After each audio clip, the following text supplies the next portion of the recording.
Sejam todos muito bem-vindos a mais um episódio do Conversas Terapêuticas.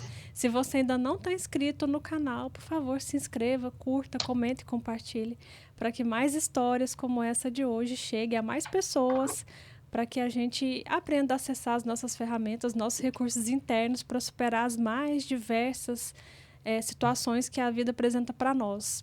E às vezes a gente pode ser pego de surpresa, né? A minha convidada de hoje é a Letícia, que vocês vão conhecer, que foi pega de surpresa e tem feito muito mais do que uma limonada com esse limão, né? Tá fazendo um mousse de limão, tá fazendo torta, várias coisas. Muito prazer, Letícia, por receber você aqui. Obrigado por ter aceitado contar para nós um pouquinho da sua história. E estou curiosa para saber maiores detalhes. Oi, Roberta, é um prazer estar aqui hoje com vocês também, né? Agradeço pelo convite para estar aqui contando um pouquinho da minha história. Então, vamos fazer uma retrospectiva aí para o pessoal de casa entender como que era a sua vida antes. Era uma jovem normal, já fazia faculdade? Como é que era? Sim, eu fazia faculdade, né? Eu estava no penúltimo ano da faculdade, já faltava um ano e meio ali para terminar, me formar. A minha família mora no interior, né? E eu moro em outra cidade por conta da faculdade, dos estudos naquela época, e continuei aqui. Então, eu morava sozinha, né? Sem a minha família aqui por perto, dividia o apartamento com um colega da faculdade. Era independente, trabalhava, estudava, né? Fazia tudo sozinha, literalmente tudo. Sempre fui muito independente, sempre, né? Quis ter a minha vida, fazer minhas coisas sozinha e desde muito nova foi o que eu fiz, né? Sempre trabalhei e fui em busca dos meus sonhos. Até que um certo dia, né, no dia 7 de fevereiro de 2022, eu fui pega de surpresa, como você falou, né? Eu tinha 21 anos, né, morava sozinha e estudava, estava no penúltimo ano da faculdade, quase realizando o meu sonho de me formar, até que eu tive um AVC, né, um AVC aos 21 anos, que na época não era tão comum isso acontecer, né? Hoje eu já tenho visto mais jovens sendo acometidos pela doença também, né? Mas naquela época ainda assim eu não conhecia muito. E no dia que eu tive o AVC, foi um dia normal, assim, era uma segunda-feira, né? E eu fui trabalhar, eu acordei reclamando que eu tinha que acordar cedo para ir trabalhar, né? Nem imaginava. E aí fui trabalhar, trabalhei a tarde toda, né? De manhã à tarde, e como de costume, eu sempre voltava do trabalho e ia para a academia treinar. E daí nesse dia, né, voltei, fui para academia treinar e no meio do meu treino, né, eu comecei a sentir uma dor de cabeça muito forte. E daí foi o primeiro sintoma que eu tive no momento do AVC, né? Até o momento em que eu já estava hospitalizada, sem conseguir andar, sem conseguir mexer metade do meu corpo. Mas e aí, como é que foi? Você sentiu essa dor de cabeça e você já foi logo procurar alguma ajuda médica? Então, eu estava treinando com o personal e com uma amiga, né, naquele momento. E daí o meu personal, ele fez o teste padrão para saber se a pessoa está tendo um AVC, né? Então ele pediu para mim levantar o meu braço direito, eu consegui levantar. Aí ele pediu para mim levantar o meu braço esquerdo, aí eu já não conseguia mais. E eu tive paralisia facial também, eu já estava com o rosto todo torto, né, todo travado, e daí não conseguia mexer, né, o meu braço. Eu estava sentada, então eu não, já saí sem andar da academia, né? Mas como eu estava sentada, eu não cheguei a cair no chão e eu não conseguia falar direito naquele momento. A minha fala estava toda embolada, né? Então eu falava assim e estava babando também. E assim que você sentiu essa dor de cabeça, imediatamente você já teve esse lado paralisado? Não. Eu comecei a sentir a dor de cabeça, ficou uns 10, 15 minutos que eu ainda estava fazendo agachamento. Eu terminei o exercício lá, tendo um AVC, né, e fazendo agachamento sem saber. E daí eu sentei para descansar, que eu revezava com essa minha amiga que estava junto, né? Aí no que eu sentei para descansar, depois de uns 15 minutos dessa dor de cabeça, já tive paralisia, já perdi o movimento, daí foi Uhum. tudo de uma vez. E quando você falou para ele que você estava com dor de cabeça, ele falou, continua, ele já desconfiou de alguma coisa ali por causa da intensidade? Parecia comum. Não, ele achou que eu estava querendo matar o treino, que eu estava Ó, falando que estava com dor de cabeça só para não fazer as repetições. Aí ele, não, Letícia, vamos lá, só mais uma, vamos, vamos, vamos. Daí eu fui, né, terminei, daí eu sentei para descansar e daí ver os outros sintomas, né, daí ele viu que eu não estava querendo matar o treino. E depois dessa dor de cabeça e desses outros sintomas, o que mais você sentiu? Quando paralisou, você só sentia que estava paralisado ou você sentiu uma espécie de formigamento? Como é que era exatamente os sintomas? Então eu não lembro muito bem. A minha amiga, eu não lembro desse momento. Isso que eu tô contando foi a minha amiga que contou como é que foi, né? Porque eu não consigo me lembrar. Ela disse que eu falei assim, amigo, meu corpo não tá respondendo, mas eu não lembro da sensação de perder os movimentos, sabe? Eu não lembro como é que foi. E aí, assim que eles perceberam que você estava tendo um AVC, eles já chamaram a ambulância, algum tipo de socorro médico que te levou. Isso, já chamaram o SAMU, chegou dentro de uns 15, 20 minutos, assim, e daí eles já me levaram carregada no colo, né, porque eu já tinha perdido tudo. Uhum. E daí, dentro de uns 30, 40 minutos, eu já estava no hospital. E você chegou lá consciente? Você lembra Uhum. desse momento? E esse momento você lembra? Eu lembro de estar dentro da ambulância, e eu lembro da minha cabeça estar querendo apagar, assim, sabe? Eu queria meio que desmaiar, perder a consciência. Mas daí o rapaz da ambulância, ele ficava conversando comigo o tempo todo, né, e falando para eu me manter ali acordada. E eu lembro de uma briga interna, né, eu comigo mesma na minha cabeça para mim não perder a consciência. Não sei como é que eu fiz isso, mas eu lembro de ficar conversando comigo assim, não apaga, não apaga. E daí eu cheguei consciente, não cheguei a perder a minha consciência, né? E qual foi o procedimento assim que você chegou na emergência? Então, na verdade, teve negligência médica, né? Porque, como eu falei, naquela época não se falava muito em AVC em jovens, né? Então, quando eu cheguei no hospital, eu acredito que eu tive alguns delírios assim na ambulância, porque eu vi lá no meu histórico médico que eu falei que eu tinha convulsão quando eu era criança, mas eu nunca tive convulsão. Então, acredito que eu tive, minha cabeça estava, né, meio assim. E daí eles me trataram como crise convulsiva, né? Eles foram descobrir o AVC depois de 24 horas que eu já estava no hospital. Então, não sei se, né, você sabe, mas quando a gente tem um AVC isquêmico, como foi o meu, existe um procedimento padrão que pode ser feito para você não ter tantos danos, né? Se chama. Agora eu esqueci o nome. Mas basicamente é uma injeção que eles aplicam para ir desfazendo o trombo, né, do teu cérebro e não te deixar com tantas sequelas. E se você chega dentro do hospital numa janela de até 4, 5 horas, se eu não me engano, né, depois do início dos sintomas, tem como você receber essa medicação e não ter tantas sequelas, né? Mas como meu AVC foi descoberto depois de 24 horas, eu já tinha perdido a janela, né, desse remédio, não tinha mais o que fazer e fiquei com muitas sequelas. Eu quero chegar nessas sequelas aí, mas antes eu quero saber um pouquinho da sua família. Que momento que eles ficaram sabendo? Imagina assim, você morando em outro lugar, né? O desespero da sua mãe. Uhum. E qual a distância que vocês moram?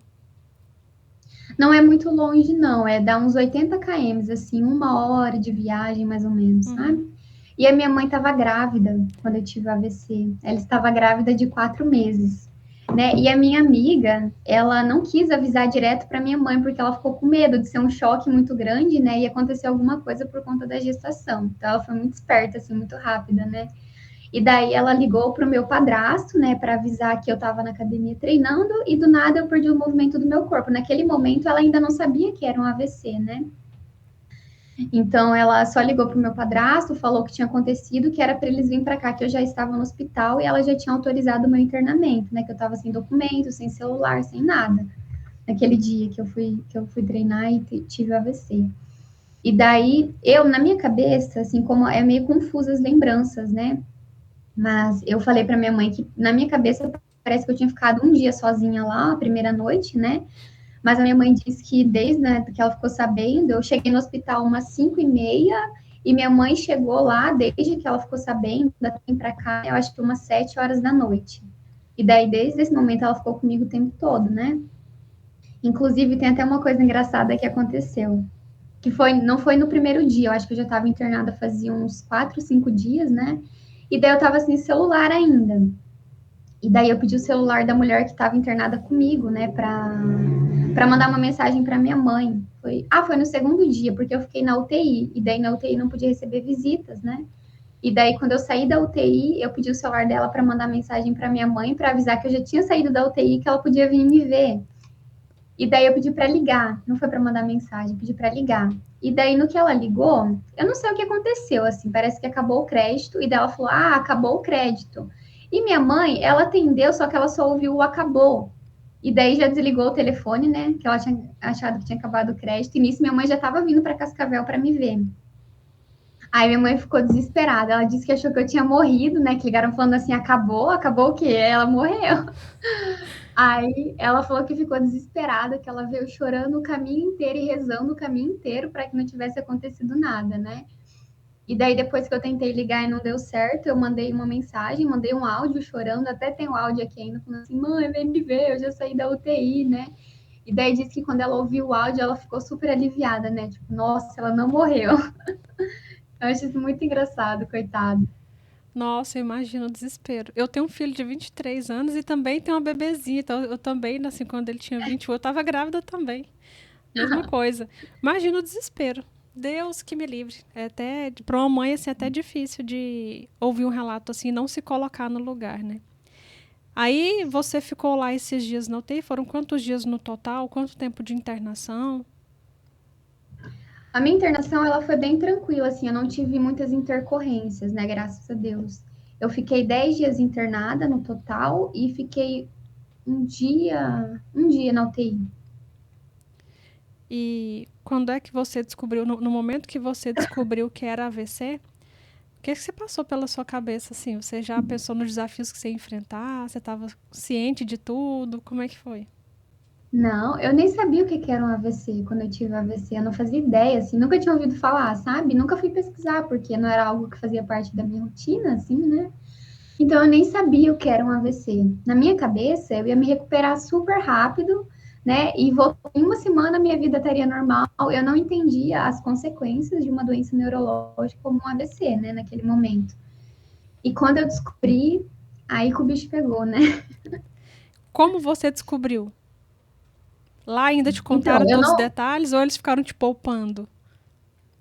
eu não lembro deles me explicarem o que era um AVC, né? Eu lembro que eu sempre fui muito curiosa, sempre gostei de estudar, saber das coisas a fundo, né? Então eu fui pesquisar o que que era um AVC e a primeira coisa que eu soube era pela internet, né? Mas ainda assim eu não tinha noção que, né, é um processo lento, que demoraria anos.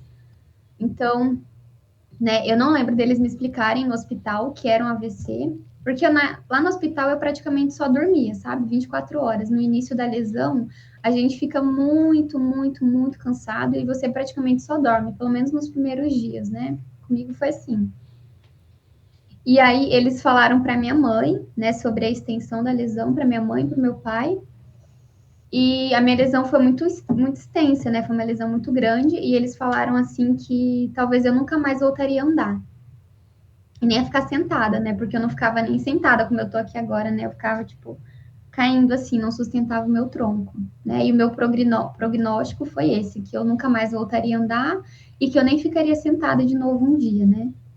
Aí a minha mãe, ela não me contou, né? Ela não me falou nada disso para não me afetar, porque eu já estava muito abalada naquele começo, assim, foi bem, eu fiquei muito debilitada. Ela só me contou isso depois que eu já tinha voltado a andar. Daí que ela foi me contar, né? Porque eu já tinha superado o prognóstico dos médicos, daí ela me contou. E você acha que isso fez diferença no seu tratamento? Você não ter sabido com antecedência que você poderia nunca mais andar? Eu acho que sim, né? Porque isso já ia tirar a esperança que é a única coisa que faz a gente, né, ficar vivo ainda nesse momento. Que é a esperança de um dia poder retornar, de um dia conseguir fazer as coisas novamente, né? E se ela me falasse lá naquele início, já que eu nunca mais voltaria a andar, eu não sei como eu lidaria com isso, mas eu acho que seria muito mais prejudicial. É, também acredito nisso. E quais foram as sequelas que você ficou? Eu perdi o movimento completo do lado esquerdo do meu corpo, né? Então eu fiquei sem andar, fiquei sem mexer o braço, a mão, sem sentir nada, não sentia nada. Você relava, batia, furava, não sentia nada. Aí eu fiquei na cadeira de rodas por um mês, né? O meu braço, ele ainda não é funcional, eu não consigo mexer ele funcionalmente, né? Ainda é bem limitado. Quer ver? Eu vou mostrar aqui. ainda é bem limitado, né? Já vai fazer 3 anos de lesão em fevereiro. E eu tive sequelas, né, de sensibilidade, eu perdi toda a sensibilidade, tive sequelas motoras, que eu perdi o movimento, né, a coordenação, a força, e tive sequelas cognitivas também, né? Então, no início da lesão, eu não conseguia me localizar no espaço-tempo. Eu fiquei bem abobada, assim, da cabeça, sabe? Não conseguia conversar direito com você, não tinha, como é que eu vou te dizer, um senso, assim, para manter uma conversa, para conversar coisas com coesão, sabe? Uhum. E eu não conseguia me localizar no espaço-tempo. Então, por exemplo, hoje é quinta-feira, eu sei que amanhã é sexta-feira, eu tenho um compromisso amanhã na sexta, dia 22, e naquela época eu não conseguia entender o que, que era isso. Né? Que nem você falou, fala os dias da semana. Eu não conseguiria falar naquela época, né? Eu não entendia que hoje era quinta, que amanhã seria sexta. Tive sequelas também da memória, né? Minha memória ficou bem ruim no começo. Então, eu lembro que eu tinha muita consulta lá naquele início, né? E daí eu tinha que perguntar umas 10, 15 vezes ao dia para minha mãe a mesma pergunta para conseguir me lembrar, sabe? Coitada, não sei como é que ela teve paciência. Amor. Vocês. Olha, eu falo que ainda não é mãe, não tem a noção de que é esse amor, né? Realmente. Esse Acho que amor só quando a gente é para saber, né? transcende qualquer coisa. E aí, como é que foi o seu irmão ou irmã? Nasceu durante esse processo? Como é que a sua mãe Né? gestante ficou cuidando de você, morando em outra cidade, né? Questão de logística. Então, quando eu tive o AVC no começo, né, o período pelo menos que eu não conseguia andar com muita estabilidade, eu usava fralda, né, que eu não conseguia ir no banheiro sozinha. Aí eu usava fralda, minha mãe me trocava, me dava banho, me dava comida, né? E como eu sou maior que ela, que a minha mãe é bem baixinha, né? E daí eu lembro de me sentir muito culpada, porque eu não queria sobrecarregar ela na gestação dela, mas eu não tinha escolha, né? E naquela época eu não conseguia entender isso. Mas eu, graças a Deus, assim, eu me recuperei muito rápido e consegui, né, a minha independência aí em pouco tempo, se você for olhar, né, a lesão, a doença, até que eu me recuperei bem rápido. Eu acredito que sim. Assim que eu conheci sua história, eu fui no Instagram e vi, né? E você falando assim das sequelas que você ainda tem, mas pra gente que não te conhece, parece que são imperceptíveis, né? A gente não percebe se Sim. você não falar e não mostrar. Então eu acho que a sua Uhum. recuperação realmente tem sido incrível. E eu acredito muito que a sua mente, né, aquilo que você pensa, que você acredita, foi que foi interferindo em todo esse processo, né? A esperança, a Sim. vontade, né? Foi tudo combinando para que você conseguisse uma recuperação mais rápida. Eu acho que, Sim. assim, você é uma menina muito bonita, você é muito linda, toda delicada, né? Tem uma vaidade. Como é que foi para você quando você olhou e você viu que você estava com o rosto paralisado? Isso mexeu com a sua autoestima? Como é que ficou? Até a própria deficiência, né? Porque na sociedade que a gente vive, que é uma sociedade, né, capacitista, preconceituosa, e eu vivi 21 anos da minha vida, né, completamente sem limitações, normal. Mas foi um processo, sabe? Até eu entender que agora eu era uma pessoa com deficiência, eu aceitar, tive que desconstruir muita coisa em mim para poder me aceitar como eu sou, né? Que não foi um processo fácil, claro, mas a paralisia facial eu nem cheguei a ver muito, porque ficou muito feio nos primeiros dias. E como eu estava no hospital, então eu nem me via no espelho, né? Quando eu voltei para casa já estava melhor. Mas, claro, abalou muito, né? Minha autoestima. Até no início deixei de me cuidar, né? De fazer as coisas que eu gostava de fazer, que eu gosto de fazer, que hoje eu faço, né? Como arrumar o meu cabelo do jeito que eu gosto, né? Passar uma maquiagem. É tudo um processo, sabe? Quando você passa por uma doença neurológica que te incapacita, né? É tudo um processo. E eu não sei explicar como é que foi em relação a essa questão da autoestima, né? Claro que no início eu fiquei muito abalada e quando eu estava andando já ainda lá no comecinho, que eu andava muito devagarinho, eu tinha vergonha de sair na rua, das pessoas me verem, porque toda vez que eu saía na rua, todo mundo que passava por mim ficava me encarando de cima a baixo como se eu fosse um ET, sabe? Isso era muito desconfortável, muito desconfortável. E daí eu não tinha vontade de sair, de ir na rua, porque eu sabia que eu ia ter que enfrentar aquela situação desgastante, constrangedora, né? Mas com o tempo eu entendi que eu não tinha que ter vergonha das minhas sequelas, né? Que eu tinha que ter orgulho, porque só eu sei o quanto foi difícil para eu conseguir andar. Né? Mesmo que seja devagarinho, tortinho, mas nossa, eu consigo andar. Isso há um tempo atrás era impossível, né? Então eu fui aprendendo, sabe? Foram processos. Você anda tortinho ainda? Quando eu tô sem órtese, um pouco. O meu pé ele entra bastante no padrão do AVC, né? Não sei se você sabe como é o padrão do AVC. Eu já vi, né? Eu vi mais ou menos lá nos seus vídeos, assim, mas eu procuro não saber muito da história para que as dúvidas sejam mais genuínas, né? Mas eu vi Sim. alguns vídeos, sei lá, por isso que eu tô comentando com você, assim, que para quem olha você, assim, não percebe as sequelas. Então, eu vi você fazendo exercício lá, fazendo fisioterapia e tal, não me parecia nenhuma dificuldade. E você contando assim, a gente fala, nossa, realmente ela tá sendo muito resiliente, né? Em ter essas Sim, conquistas. a olho nu é difícil ver, né? Quando eu tô com a Sim. órtese de calça jeans por cima, por exemplo, você não vai saber que eu tenho dificuldade para andar, né? Uhum. Se eu tô sem a órtese, ainda é bem mais difícil do que com ela. Uma das coisas que eu mais gosto aqui no canal, eu já falei isso em alguns vídeos, que quando eu fiz esse canal, o meu intuito era ajudar pessoas a saber que não importa o que ela está passando, ela consegue, né, com vários recursos, ela consegue transpor qualquer barreira, né? Que a gente consegue superar as nossas dificuldades. E, e aí, com as histórias das pessoas, a gente aprende os meios para fazer isso. E eu pensei assim, nossa, né, vai ajudar muitas pessoas. Comecei a gravar e eu percebi que a maior ajudada estava sendo eu mesma, porque cada história a gente aprende a se colocar no lugar do outro, a partir daquela perspectiva dele mesmo, né? E aí você fala assim que a sociedade capacitista é racista, gente, nós somos todos os istas possível, né? Mas grande parte eu acredito que não seja por maldade, mas por ignorância mesmo, no sentido de ignorar a realidade do outro. Como, por exemplo, eu nunca tinha conversado profundamente, tão intimamente, com uma pessoa que tivesse tetraplegia.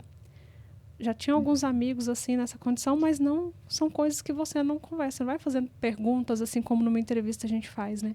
E aí eu tive a Dani aqui, uma convidada presencial, inclusive, Dani maravilhosa, e ela foi trazendo um mundo de informações para mim que eu pensei, caramba, eu nunca tinha parado para pensar sobre isso.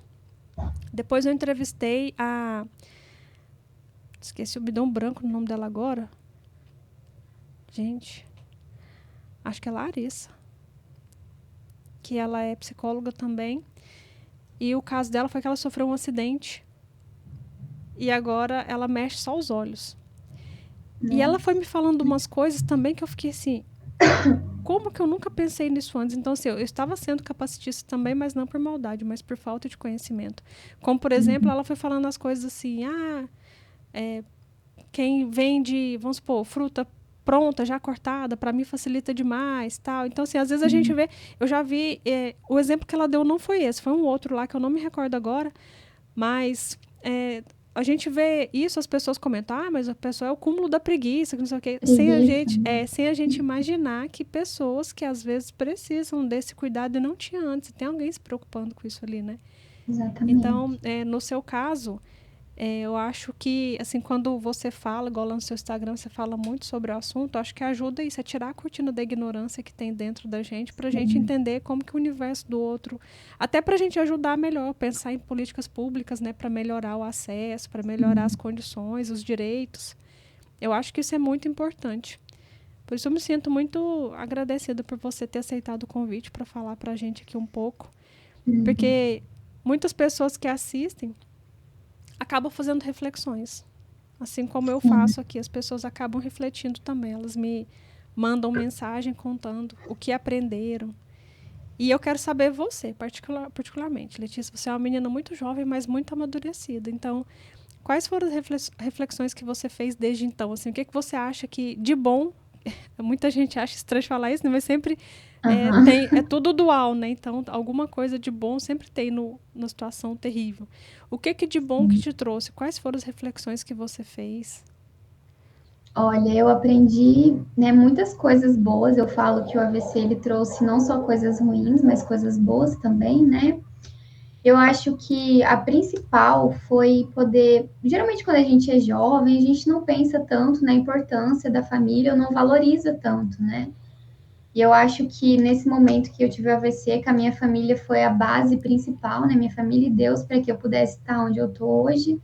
Então, não que eu não soubesse ou que eu não amasse a minha família, mas isso parece que triplicou, sabe? A importância da família, o quanto quando a gente mais precisa, só a nossa família vai estar ali, não vai ter amigo, não vai ter ninguém. Vai ser a tua família. Aprendi também sobre, que nem eu falei, né? No dia que eu tive o AVC, eu fui trabalhar reclamando. Então, era uma pessoa que reclamava muito. E eu vi que eu não tinha motivos nenhum para reclamar de tudo que eu reclamava antes do AVC, sabe? Eu reclamava de ter que acordar cedo, de ter que trabalhar, de ter que treinar. E hoje eu penso, nossa, que bom que eu podia fazer tudo isso sem nenhuma dificuldade, sabe? Porque hoje, né, principalmente no início, mas para mim levantar da cama era uma dificuldade tremenda. E eu lembro o quanto eu tinha medo de nunca mais poder sentir as coisas mais simples, sabe? Como poder sair na rua e sentir o sol na pele, poder sentir uma brisa fresca no seu rosto. Isso foi o que eu mais senti falta. As coisas mais simples que a gente nem dá valor no nosso dia a dia, sabe?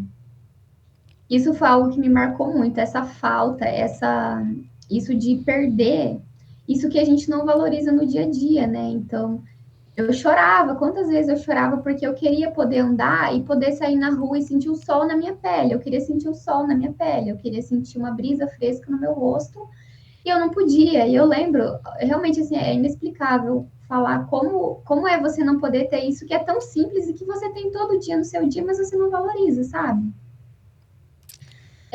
Eu aprendi, deixa eu ver o que mais.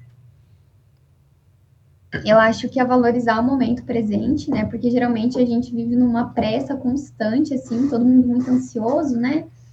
E a gente nunca para apreciar o momento presente, o agora, né? E eu aprendi a valorizar o agora, porque é isso que a gente tem, né?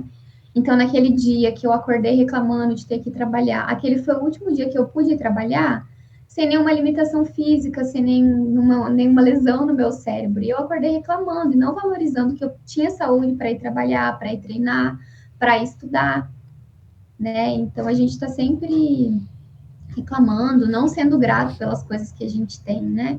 E eu não digo de bens materiais, eu digo principalmente da sua liberdade, sabe? Da tua saúde, do teu movimento, e a gente não para pensar sobre isso no dia a dia, o quanto é importante a gente valorizar que bom que você pode acordar e levantar da sua cama e você tem a oportunidade de ter um emprego, de poder ir trabalhar, né, de ter saúde para colocar comida na sua casa, para poder fazer o que você sonha, para poder realizar os teus sonhos, né?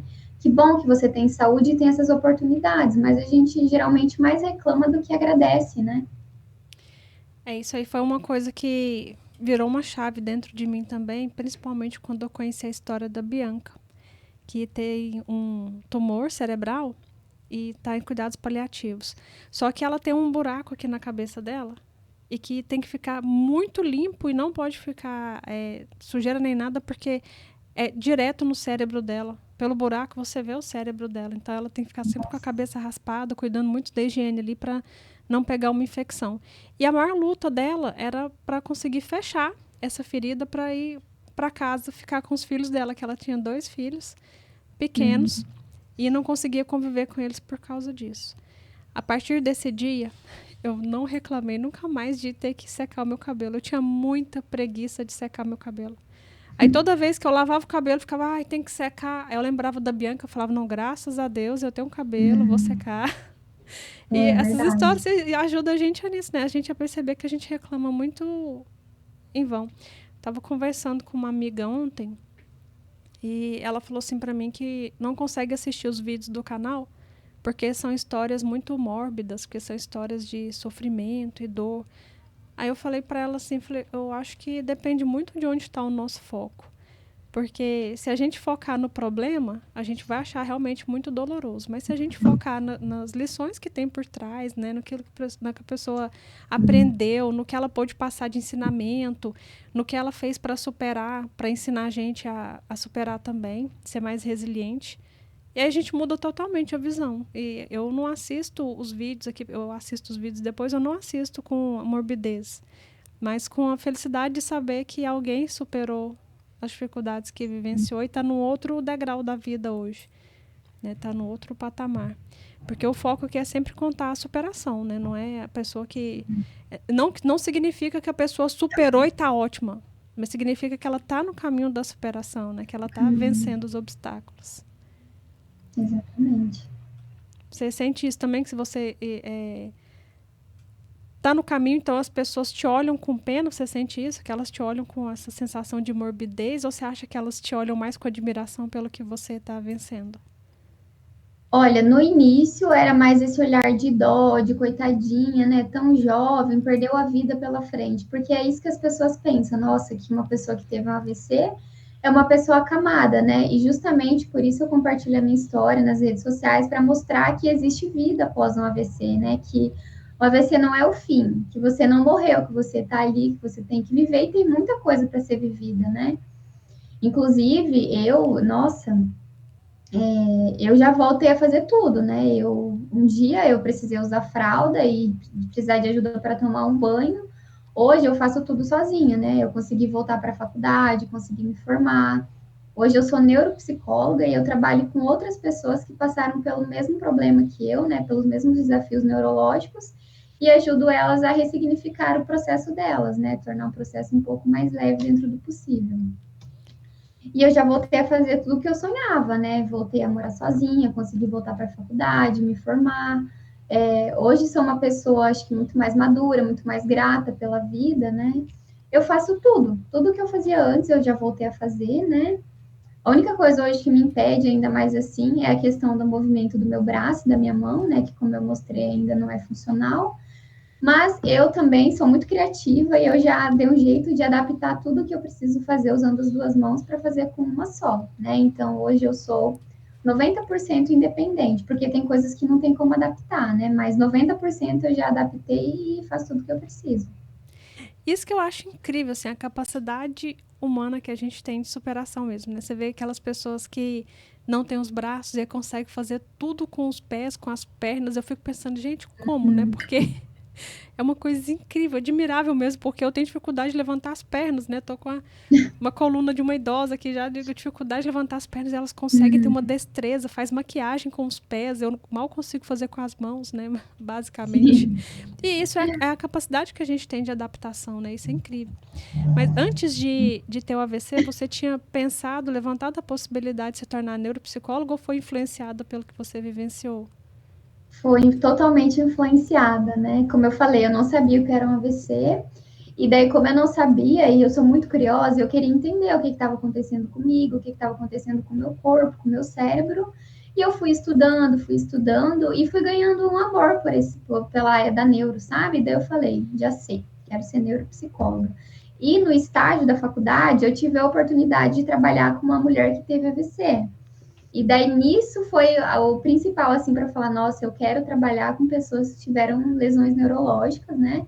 Para poder ajudar, não só com a parte teórica, que é muito importante, mas também com a vivência, né? Porque a gente costuma dizer assim, que nem você falou da maternidade, né? Só sabe como é isso quem passa por isso, né?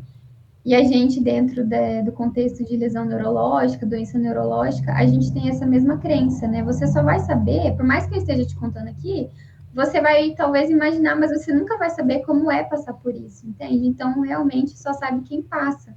E pensando nisso, eu falei, quero trabalhar com essas pessoas, porque eu sei o que elas passaram, né? Eu não vou ter só o conhecimento teórico para agregar na vida delas, mas vou ter também a minha vivência. Eu acho isso interessante, foi o que eu falei lá um pouco atrás, que eu falei sobre a empatia através da sua perspectiva, né? Porque a gente não consegue se colocar totalmente no lugar do outro sem estar vivenciando aquilo. Por exemplo, a maternidade é uma coisa que eu acho muito forte, o luto também. São emoções assim, tão extremas, né? Que a gente não consegue descrever para outra pessoa como que é perfeitamente. Só a Sim. pessoa vivenciando. E assim também são as doenças, né? A gente só consegue realmente entender quem passa.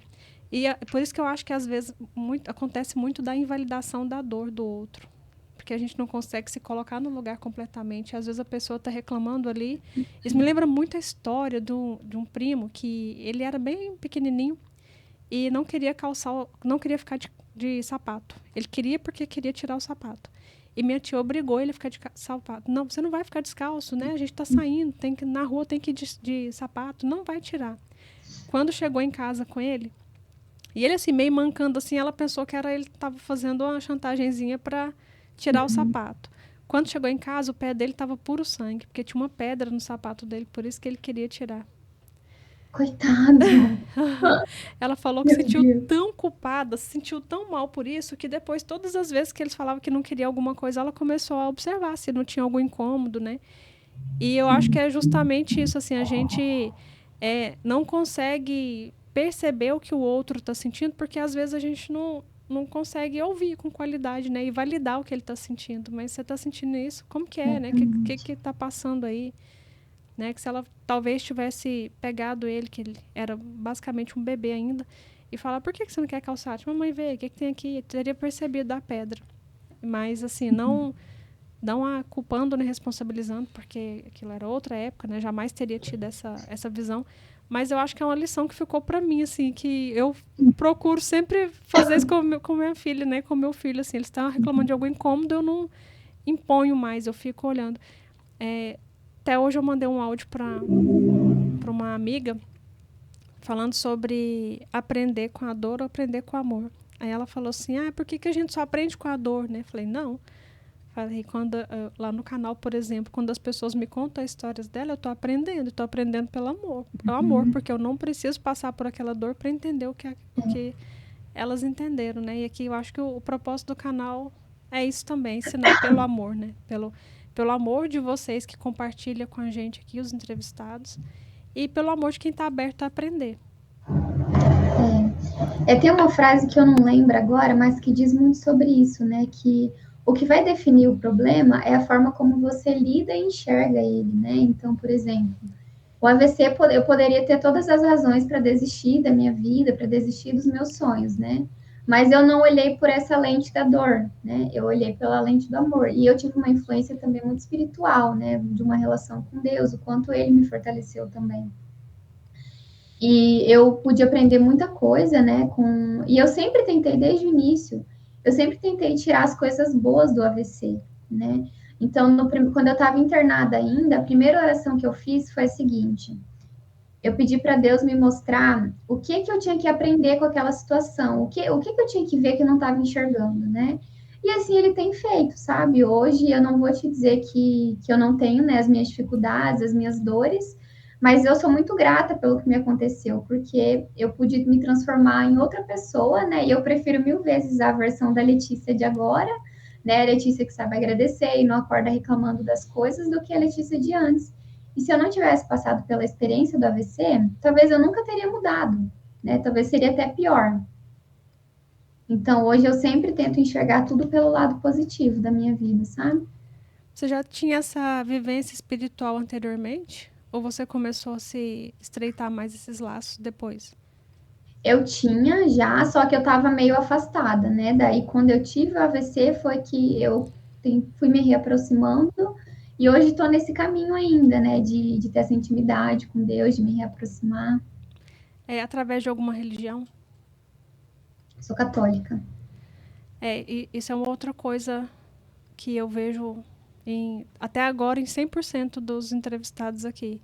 Como que a fé, independente da religião que seja, ou às vezes até não tem religião, mas como que a fé é um veículo importante para a superação dos obstáculos, né? Como que isso impacta. Eu tenho até um professor de uma série psicológica que eu faço, que ele fala muito sobre o poder da fé e da oração. E eu queria muito até que ele viesse aqui dar uma entrevista para a gente para contar como é que a gente pode se beneficiar mais desses recursos, né, da fé. Eu vejo isso em 100% dos casos. Por isso que eu te perguntei lá atrás sobre o pensamento positivo, sobre você não ter sabido das suas limitações de fato, como sua mãe escondeu de você, quanto isso te ajudou. Sim. E eu não sei te dizer com certeza, mas eu sei que a fé, ela altera alguma coisa no nosso cérebro, né? Eu não sei Sim. te dizer o que exatamente, mas ela realmente, né, fisiologicamente, ela altera a nossa estrutura, né? altera a nossa química, né? As conexões, as sinapses que a gente faz, ela altera completamente para que a gente tenha uma perspectiva mais positiva e esperançosa frente à vida. Porque se você falou lá atrás que a esperança move.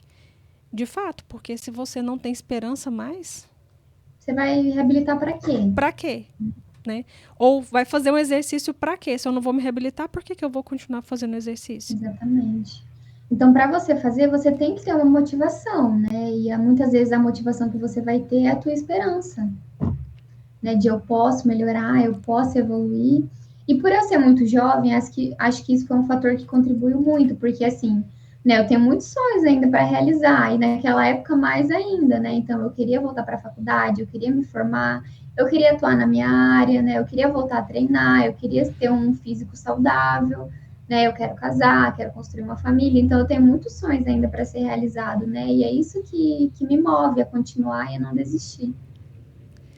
Você sempre teve isso bem estabelecido assim na sua mente, assim, desde quando você era novinha, assim, você sabia o passo a passo que você tinha que fazer, de estudar, se formar, trabalhar? Sim, Eu acho isso sim. tão interessante porque grande parte das pessoas, inclusive eu, fiquei muito perdida durante muito tempo, né? E eu acho muito interessante quando a pessoa já, desde muito jovem, já sabe o que vai fazer. Então, aí vem de novo a questão espiritual, né? Eu decidi a psicologia, que eu queria psicologia, porque foi algo que Deus colocou no meu coração e que foi confirmado num retiro, que a missão, né, a vontade de Deus para minha vida era que eu fosse psicóloga. Então, com 15 anos eu já tinha isso bem definido e assim fiz, né? Hoje sou psicóloga formada e atuo fazendo o que eu amo, né? E não me arrependo nem por um segundo. Eu amo atuar, amo, né, exercer minha profissão, e é isso. Você pode compartilhar como é que foi essa confirmação nesse retiro? Então, eu lembro que eu estava conversando com Deus e pedindo para ele me dar uma confirmação se era realmente a psicologia que ele queria para mim. E daí eu não vou lembrar as palavras exatas, porque acho que já fazem 9 anos, foi lá em 2015, 2016, que eu fui nesse retiro. E daí que é o cara que estava ministrando, né, fazendo o retiro, o pregador. Ele falou: Ah, é você aí que está perguntando para Deus, né, sentindo no seu coração, se essa é a profissão certa que Deus quer para você. Então ele te diz que sim, que é essa profissão que ele escolheu para você. Então foi muito forte, assim, foi bem específico, sabe? Sim, E emocionante, daí, né? Você se emocionou? Você chorou no momento? nossa, muito, muito, muito. E foi assim que eu fiz, né? Hoje, aqui, depois de 9 anos, estou mais, né? Que eu tenho passado por todas essas dificuldades, eu não desisti e continuei. Hoje faço o que Deus escolheu para mim. E diante dessa sua visão espiritual, junto com tudo que você vivenciou, você acha que tem a ver você ter tido uma AVC para te direcionar para essa área da neuropsicologia, para trabalhar justamente com pacientes neurológicos? Eu acho que sim, eu acho que sim, não só na parte, né, da profissão, mas da minha própria vida pessoal mesmo, né? Então, mas eu vejo que sim, porque hoje eu converso e conheço muitas pessoas, né, que tiveram AVC, e eu vejo que tem muita desinformação, sabe? Muita mesmo assim, é loucura. E sempre que eu tenho contato com essas pessoas, eu tento passar o conhecimento que eu acredito que seja necessário para elas terem uma melhor, né, reabilitação, uma melhor evolução. Porque hoje até estava conversando com uma profissional que me atendeu, e a gente estava conversando sobre a importância do paciente saber como funciona o processo de reabilitação, né? Saber o que é uma neuroplasticidade, como que ela funciona, saber que vai ser um processo lento, para você não se frustrar no meio desse processo, né? E para isso é muito importante a gente ter muita clareza, né? E eu vejo que, sei lá, 60% das pessoas que passam por essa experiência, eles não têm acesso à informação, sabe? Então eu venho tentando, né, dar esse acesso para essas pessoas. Você falou assim, importante saber do processo para não se frustrar, mas eu creio também que é no sentido de ter esperança, porque se a pessoa não sabe, talvez ela recebeu informação que você não recebeu lá atrás, né, de que acabou ali, a pessoa fica totalmente desesperançosa. Quando você traz a informação de que, olha, o processo é lento, mas você vai chegar lá, a gente pode ser uma conquista sua, vamos trabalhar para isso, muda totalmente o jogo.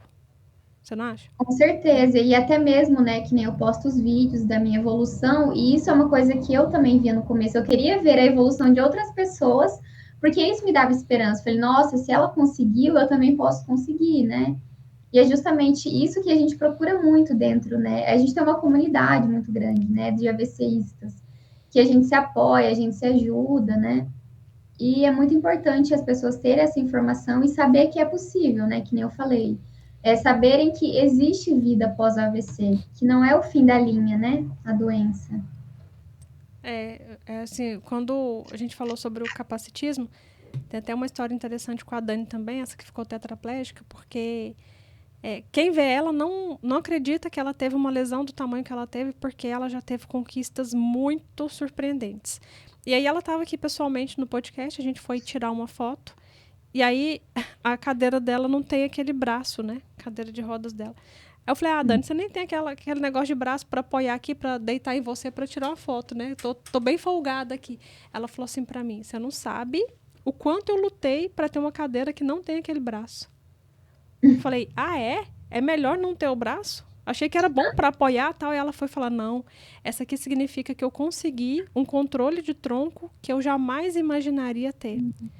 Ela falou, então eu não tenho aquele braço porque ele me atrapalharia a girar por conta própria a cadeira, coisa que eu consigo fazer hoje justamente por ter esse controle de tronco. E eu pensei, caramba, eu nunca imaginei que servia para isso, assim, né? Que ficar sem o braço era uma coisa boa. Eu achava que era ruim, porque não tinha apoio, e realmente é bom. E aí, mais uma vez, a gente sendo capacitista por falta de conhecimento mesmo. E por isso que Conhecimento, é né? muito importante o seu papel. Fiquei muito impressionada com a sua história quando eu conheci. Fiquei muito feliz vendo o seu Instagram pelo trabalho que você tem feito. Eu acho que está, com certeza, ajudando muitas pessoas. Tomara que quem assista aqui, se você permitiu colocar o seu Instagram para as pessoas te seguirem, eu tenho certeza que vai ajudar muitas pessoas, não só quem está passando pelo problema. Às vezes também quem tem um parente que está passando, né? Com Quem conhece certeza é alguém, essencial ter, né? né, as informações e saber que é possível, até mesmo para poder incentivar, né, esse parente, ajudar ele de alguma forma. Acredito muito nisso. E a gente começou a conversar e acabou que passou batido. A sua mãe estava gestante. E aí, nesse processo todo, ela teve o bebê. Aí Teve. ela ficou com 2 filhos em casa para cuidar com diferentes demandas, né? Como que foi isso? Não, ó, quando ela teve o Theo, eu voltei para minha casa depois de 5 meses eu voltei a morar sozinha. Fui bem doida, né? Briguei com todo mundo, que ninguém queria que eu viesse, né? Eu disse, não, eu vou, eu quero, eu sou capaz. E vim. E daí, no mês que eu vim, o Theo nasceu. Então, ela ficou só com ele, daí já naquele momento, né? Quando o Theo nasceu, eu já estava morando na minha casa de novo. Ah, tá. E como é que foi esse retorno para casa, assim, de forma, aos olhos dos outros, antecipada? Ah, eu tive muito medo, assim, né? Porque eu não sabia se eu ia conseguir adaptar, limpar, cuidar da casa. Eu sempre fui muito cuidadosa com a minha casa, né? Sou muito, tenho toque, assim, eu gosto de tudo organizado, tudo limpinho, né? E daí eu não sabia se eu ia conseguir, né, limpar a minha casa, arrumar minha cama. Minha mãe tinha muito medo, principalmente por conta do banho, né? De eu cair, escorregar. Mas graças a Deus nunca sofri nenhum acidente, né, para cá. E como eu falei, eu adaptei tudo, né? Então eu consigo limpar a minha casa com uma mão só. Eu faço um faxinão assim, limpo tudo, sabe? Tudo na cadeira, arrumo tudo por cima, faço tudo. Mas fui adaptando, né? Algumas coisas dá para fazer com uma mão só, sem precisar de adaptação, e algumas tem que adaptar, como por exemplo, torcer um pano. Eu não consigo torcer um pano para limpar o chão. Né? E daí eu coloco na centrífuga da máquina para ela ser a minha outra mão e torcer o pano para mim. E aí adaptei tudo, né? Mas eu achei que eu teria mais dificuldades do que eu tive, né? Na verdade, quando a gente pensa em alguma coisa na nossa cabeça, geralmente o nosso medo, metade das coisas que a gente tem medo não vai acontecer, né? E foi como com a minha volta para casa, eu consegui adaptar tudo. Hoje faço tudo, 100% assim, né? Sozinha. Consigo fazer, me virar com tudo. Pensei que talvez o mop fosse bom para você, né? Que ele é só com a mão assim, ele torce o pano. Então, eu tinha pensado nisso, né? Mas agora eu moro com meu namorado. Então, Ah, A parte do chão, quem cuida agora é ele, né? Então eu limpo tudo Aham. por cima e ele limpa o chão. Ah, não preciso mais do mop, agora ele faz. Você arrumou um mop mais interessante, né? Mais interessante, mais útil. Mas como que é o seu dia a dia agora? Porque Agora você teve que incluir terapias, né? Que antes você não fazia. Então, como é que você organizou o seu dia? eu diminuí, na verdade, um pouco da minha reabilitação, porque como eu estou trabalhando, né? Esse foi o meu primeiro ano formada. E daí a minha demanda foi aumentando, né? Graças a Deus ao longo do ano. Então hoje eu tenho bastante atendimento e eu tento intercalar junto com a reabilitação, né? Então cada dia é diferente na minha rotina. Eu estou só com fisioterapia e musculação, né? Que eu faço da reabilitação. Mas ano que vem já estou me organizando para poder voltar para terapia ocupacional e para acupuntura. É porque como esse ano foi o primeiro ano de formado, então foi bem difícil para mim conseguir entrar no ritmo e aprender como seria a minha rotina para conseguir adaptar com a reabilitação, né? Uhum. Então esse ano cortei algumas coisas e ano que vem, como eu já sei como é a rotina, o tempo que eu preciso para conseguir descansar e fazer, né, um bom trabalho, uma boa reabilitação. E daí ano que vem vou introduzir mais algumas coisas que eu tinha cortado da reabilitação junto com os atendimentos. Então, hoje, basicamente, eu faço reabilitação, faço atividade física, trabalho, estudo muito e faço um pouquinho mais de reabilitação. Cada dia é uma coisa, né? Varia muito de dia para dia. E da parte mental, você faz meditação, alguma coisa assim para te ajudar também? Eu faço psicoterapia também. Mas meditação nada, assim, um momento com você assim para trabalhar seu relaxamento, né, sua conexão assim. Não, o que eu faço assim durante a semana que eu gosto, que né, promove meu bem-estar, me relaxa. Eu tenho um dia na semana de autocuidado, né? Daí eu coloco uma música calma, uma música que eu gosto, e daí eu vou, lavo meu cabelo, hidrato meu corpo, meu cabelo, né? Que isso até contribui, inclusive, para minha autoestima, para não deixar isso de lado, né? Depois desse processo também. E isso é algo que eu tenho assim, né? Que me faz bem, que me ajuda a relaxar, ficar calma. Uhum. É, eu gosto bastante de meditação, até para a questão da neuroplasticidade também. Eu acho tão, assim, tão bom, tão interessante. Para mim, me ajuda muito, mas tem pessoas que não conseguem fazer. E tem pessoas que fazem e Eu não já até sente também. tentei, É, mas não segui, né? Eu até poderia tentar, mas sabe quando você não. Ah, não quero. é Mas isso, é eu uma já tentei. questão de identificação. Teve um entrevistado aqui tão legal que a gente falou sobre meditação, e ele falou assim para mim: meditação para mim é o amor em movimento. Todas as vezes que eu movimento o amor, eu tô meditando, que eu tô ali no estado de presença, porque a meditação é estado de presença, né? Então Uhum. eu tô no estado de presença todas as vezes que eu estou amando. Achei super interessante também essa visão dele. Sim, E o que não deixa de ser no seu caso também, né? Porque quando você tira esse momento para autocuidado, você está no estado de presença também, né? Você está ali isso. meditando de uma forma diferente, né? Não Diferente. parada ali. Super interessante. Letícia, eu fiquei muito feliz de ter te conhecido, né? E chocada com tamanha maturidade, com tão pouca idade. E te desejo as melhores coisas do mundo, assim, que você continue na sua reabilitação e vai mostrando os avanços pra gente, que se você está Você- assim hoje com tão pouco tempo, imagino daqui a 5 anos como é que você não vai estar, né? Deus abençoe. Amém. E obrigada, viu, mais uma vez.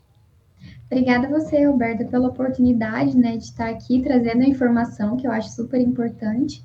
E espero que alcance as pessoas que precisem ouvir essas informações, né?